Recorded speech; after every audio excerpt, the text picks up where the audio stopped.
A still life is a group of objects that are sitting in front of you that you're trying to capture. You're not drawing from a photograph, and so some of the tools that you used when drawing from a photograph can't easily be applied here. So artists will typically use these 6 strategies to help them gain accuracy. The first thing you want to do in your drawing is start with a quick sketch, which is also known as a gesture drawing. This is where you draw all of the basic shapes of the items that are in your still life without any detail. You're aiming for getting the right sizes and the right arrangement and composition of your pieces. You don't want to draw any detail at this point because you haven't checked these other tools for accuracy yet. If you initially start with detail and later find that something is the wrong size or the wrong angle, you'll find that you wasted so much time at the beginning drawing detail because that will all have to get erased and redone. So no detail until you're done checking for accuracy. Finding relationship is about using vertical and horizontal lines to see where one object relates to another object. So for example, you would rest your pencil visually on your still life, and you would see how far down does the next object go compared to that line. And so over here you would check your drawing and say, oh, okay, it's right, because it is just a little bit lower than that line. Negative space is a really good tool to quickly check for accuracy, where you're looking at shapes between the objects. So if I was to look at this shape right here on the actual still life, I go back to my drawing and do I have that same shape? And it could be simple things like, do I have this triangle? Do I have that kind of a triangle back on my original drawing? If not, I need to make some adjustments. Sighting angles is something you were introduced to a couple of worksheets ago. Remember, you got to make sure that your paper's in front of you when you're drawing from a still life. You close one eye. You visually rest your pencil up on part of that still life on any angle, so angles between objects or actual angles on the objects itself. You open your eye, carefully drop the angle down to your drawing paper and see if it matches. If not, you make corrections. And lastly, we have measuring and comparing sizes. So that is using a unit of measurement to gain accuracy. Normally you would choose one of the smaller items in the still life. So here we would call this our unit of measurement. And you measure that and you see how wide other things are, how tall other things are compared to that unit of measurement. And then you go back to your own drawing and you check it. Does one of these fit in 2 times up to that point? And if not, you make those changes. So let's go ahead and try to practice these methods on the next worksheet.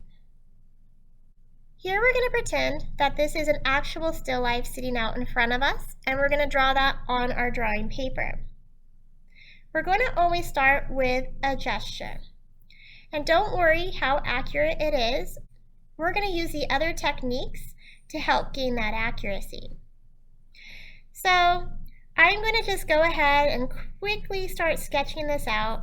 I may be completely wrong, and that's okay. You're going to see how these techniques are going to fix it all up for us.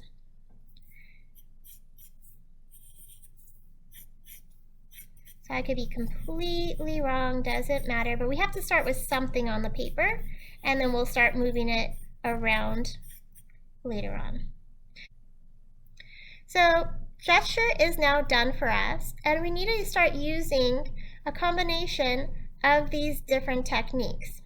So the sphere is done for us, and this is going to be our unit of measurement. We're going to call this object 1, 2, 3, and 4. We are going to compare all of the other objects to that very first object. So think for a second, which one of these should we fix up first? Would it be number 2, 3, or 4? Number 2 is the closest to our unit of measurement, so it would be logical to fix up number 2 first, then number 3, and then number 4 because it's farthest away. So you kind of want to work close and then work your way out. So what would you think is the first thing we should really look at? Should it be contact points, relationships, negative space, sighting angles, or measuring? So there is not necessarily a set path you need to take. So sometimes there isn't really a right answer of what should go first and what should go second. But I think finding contact points seems to always be the easiest thing to start off with. And so a contact point would be here and here. So go ahead and make these marks on your drawing paper. And then look at your drawing. Do you have them in the same area? I could kind of cut this in half both ways to help me. And I notice that this isn't in the middle, it's to the right a little bit. If I was to do the same thing here, that tells me I'm wrong. I need it to be to the right a little bit from that halfway mark. And this other mark is a little bit farther down than halfway. So contact points has already helped me know that I was wrong in my initial location. So from these dots, I'm going to extend my line up and my line over. But now, what don't I know? I don't know where this line and the top should actually be. So what could help me with that? We already did the contact points. Should we find relationships? Should we look at negative space, sight angles, or measure? I think measuring might be the key here. So if I was to use my unit of measurement is always going to be the width of this sphere. To see how wide it is just about one sphere wide. So I put the tip of my pencil on the edge and I mark the other edge with my thumb. And then I rest my thumb up on that line and I see, okay, how close is it? It's almost exactly one sphere wide. So I'm going to do the same exact thing and see how accurate I was. Tip of the pencil on the sphere, mark it with my thumb, rest my thumb on that line, and it's really close. It's just barely smaller than one sphere. And I'm going to go ahead and draw a vertical line from that point. So again, I measured the sphere, compared it, it's one sphere wide. Now I'm going to measure the sphere in my drawing paper and make that one sphere wide. So go ahead and do that now. My other unknown is the height. So I can find height by measuring as well. So I'm going to see how high is it compared to this sphere. So I take that measurement, and from the bottom point that I can see, I'm going to say it's 1, and rest my thumb up on that mark I made, 2. So 2 goes right to the corners of that ellipse. So I'm going to do it again just to make sure. Measure it, line my thumb at the bottom part that I can see, and I go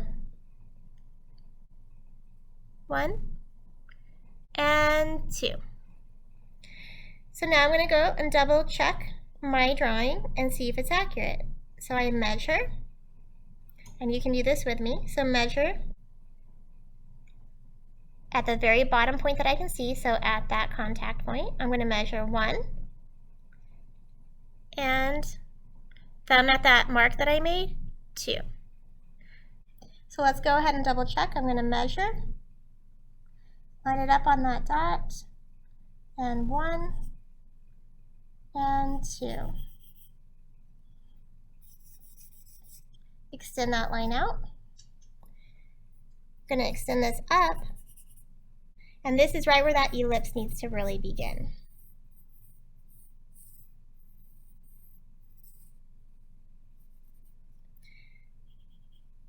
For the purpose of this worksheet, I want you to leave all of these guidelines on there so I can see your work.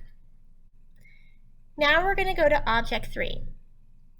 What would be the best thing to do first? For me, I always look for that contact point. So about how far down do you think it's touching on object number 2?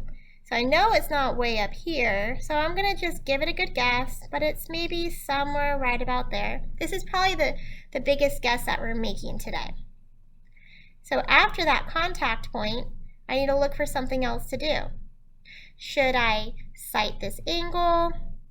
Should I look at a relationship? Here is kind of confusing on which one to do first, and so I guess it doesn't really matter, so let's just do one of them. So if we were to find a relationship, we can see how tall is it compared to object number 2, and then we repeat that line. And it's a little bit shorter, so we can't pass that area right there. So I'm going to just kind of quickly do another oval, and I could cite an angle here if I wanted to. So let's try that. Rest my pencil on that line and drop it down and draw a line and see how accurate you are. If you're not accurate, if that's not going from farthest point to farthest point of that ellipse, then you can reposition it. So now I don't know exactly where these should be. So let's go ahead and cite those angles. So from that contact point, I can rest my pencil on that angle, drop it down, memorize it, draw it, double check, that's more accurate. And then I can do the other side.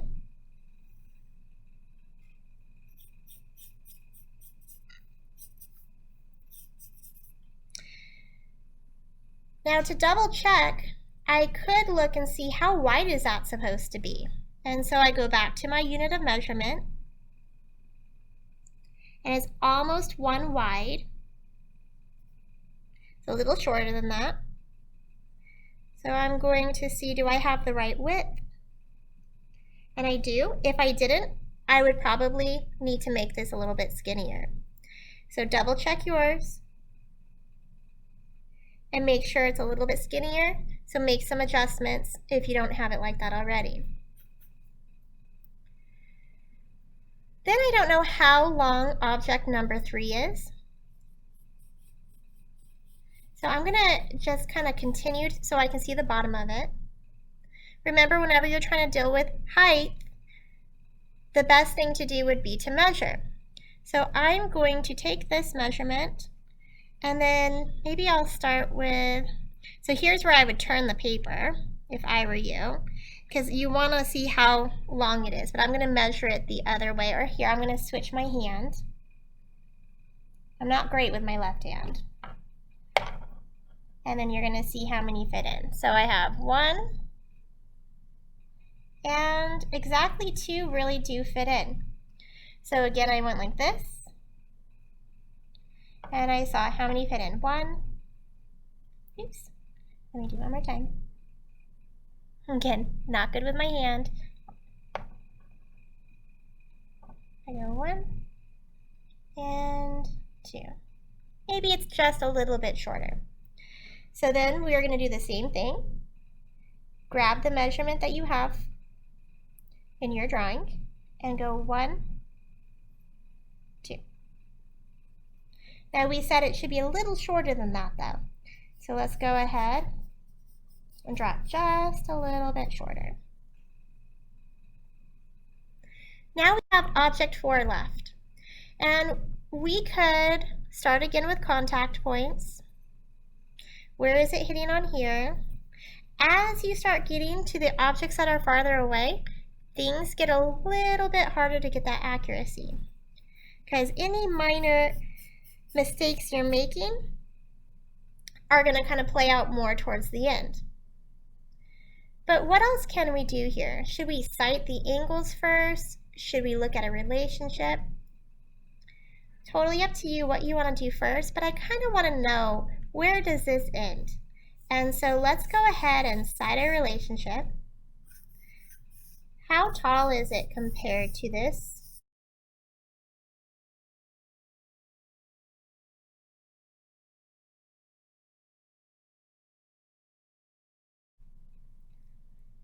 draw a line straight out. Make sure you're pretty horizontal. I always compare it to the edge of the paper. And I know that it needs to touch up here on this line. And then it looks something like this. This dips down a little bit more. The only thing that we haven't done on this really is sight and angle, so double check your angles. And if they're not accurate, fix them. So now the last thing that we're missing is the table. And here I'm just going to look at the contact points. Where does it hit on this? It hits up just a little bit. And I'm going to go ahead and draw this horizontal line all the way through. And it doesn't really hit in that pocket, so I need to bring this end up. And now the only thing that we really haven't done is check for negative space. So what I'm going to do is I'm going to look at the shapes and the gaps between the objects. Do I have that shape? And how well does it compare? So that's pretty accurate. If that doesn't look like this, then you got to change something in your still life. I'm looking at this acute angle, and I have an acute angle here, so that looks right. This is an obtuse angle. Do I have the same kind of an angle here? Yes. I'm looking at this triangle. Mine doesn't really poke out as much as it should, so I need to just make a little adjustment right there. But now it looks right.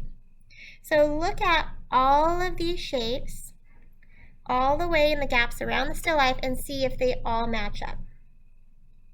But that's it.